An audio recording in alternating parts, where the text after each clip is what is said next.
not with the help of aliens. It's nice to think in terms of one heroic person leading us into the new world of far-out technology learned from saucers. That sounds great. But having worked on a whole host of big research and development programs, that isn't the way it works. Look, on the aircraft nuclear propulsion program, we employed 3,500 people. 1,100 of them were engineers and scientists. We were spending $100 million a year. That's the kind of effort it takes to develop new technology. And that was in 1958 dollars at that. Corso claims that the laser jumped from theory to practice after scientists examined the device found in the Roswell crash debris. But to science historians, that's science fiction. Well, the laser is a good example of an invention that doesn't really have a single eureka moment where somebody gets a brilliant inspiration and then they go down into their basement workshop and 15 minutes later they've hammered together a laser. The laser really began back in 1951 when a physicist from Columbia University was taking a walk in Washington. That physicist was Charles Towns. And I woke up early in the morning worrying about why hadn't we been able to get anywhere. It was before breakfast, so I went out and walked out in the park, sat down in the park. Suddenly I said, hey, wait a minute. We can get a whole collection of molecules all in excited states with excess energy. And I wrote down the numbers to see now, could I make it oscillate? And it took him 2 years and $50,000 in government grants before he could come up with the very first barely operable microwave laser. The first laser device used microwaves rather than light. The light-emitting version wasn't functional until 1960, 9 years after Professor Towns jotted down his notes. As for aliens jump-starting the process, No, aliens had nothing to do with the technology of the laser, nor do I. Unfortunately, I don't think aliens have given us any new information yet. while the laser's development was slow and steady, the integrated circuit advanced rapidly.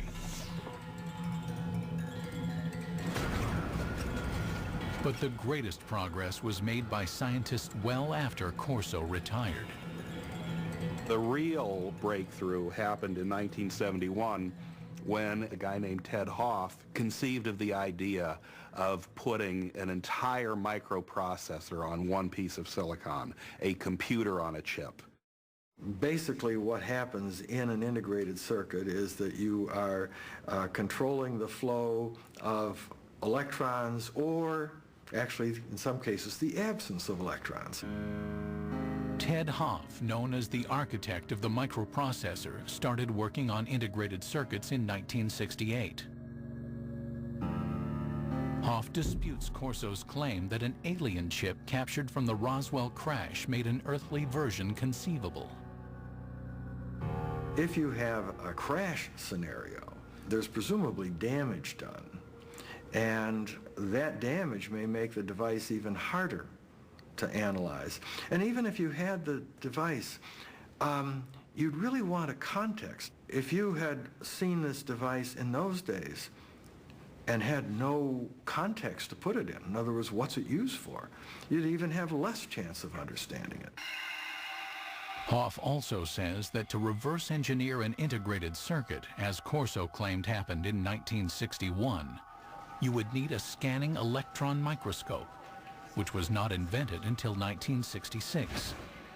Even looking at devices today, the resolution of the devices are such that ordinary optical microscopes really don't reveal them. So you'd need something more sophisticated. I don't think at that time anybody would have been able to figure out what it was. Philip Corso also claimed that his alien fiber optics cable inspired scientists. But science historians don't support his assertion because fiber optics required a convergence of technologies occurring over decades of development. The idea really became interesting in 1965 when lasers were available and people suddenly realized there was a commercial use for fiber optics. So shortly after that, The project was tackled by a trio of inventors at Corning, and they came up with a successful fiber optic in 1970. The highly directional light of a laser improved signal strength. The team of researchers at Corning Glass created a form of fused silica.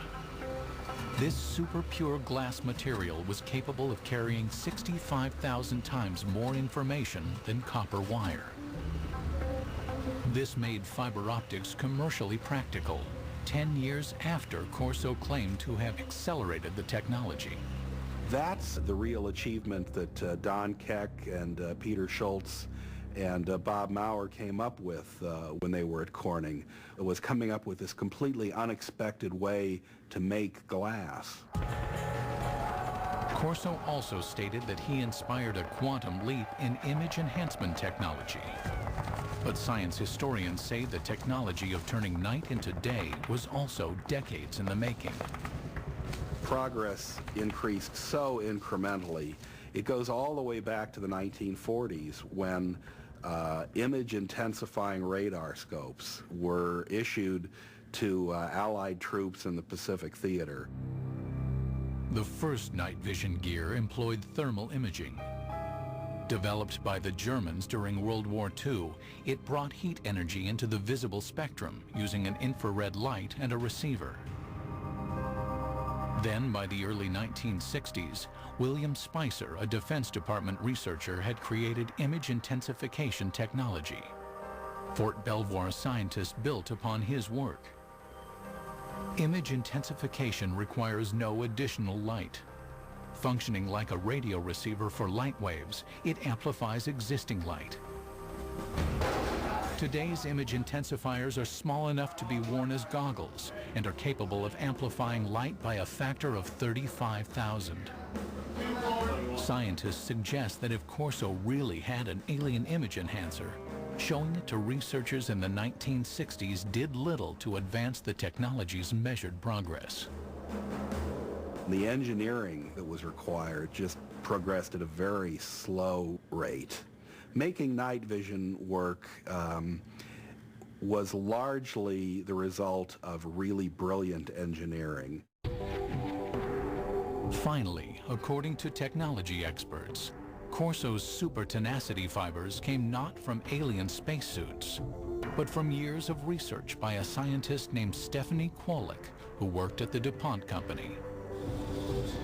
She learned how to organize super strong chains of atoms in 1965, and by 1971, Kevlar was on the market. The theory that something like Kevlar came off a flying saucer strikes me as being insulting to someone like Stephanie Kwolek, who poured enormous amounts of effort, years of her life, tremendous dedication and brain power went into cracking the secrets of nature. Furthermore, some skeptics insist Lieutenant Colonel Corso simply didn't have the technical background to run a reverse engineering program.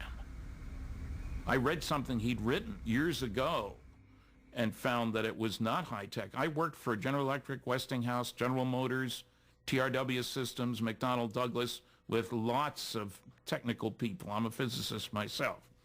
And I saw nothing in what Corso had written that gave any indication of his having the knowledge, the skills, the talent, the background to handle stuff like this and get it into industry. Corso had an answer to this objection, claiming that his team of A-list scientists helped him interpret the Roswell cache. I didn't have the training or the background for something. You know, they got highly technical. But fortunately, the German scientists were there. I knew von Braun, and I knew Hermann Obert. Obert was a man that said we've been helped. But we had to keep it quiet to protect our budget, protect our organization.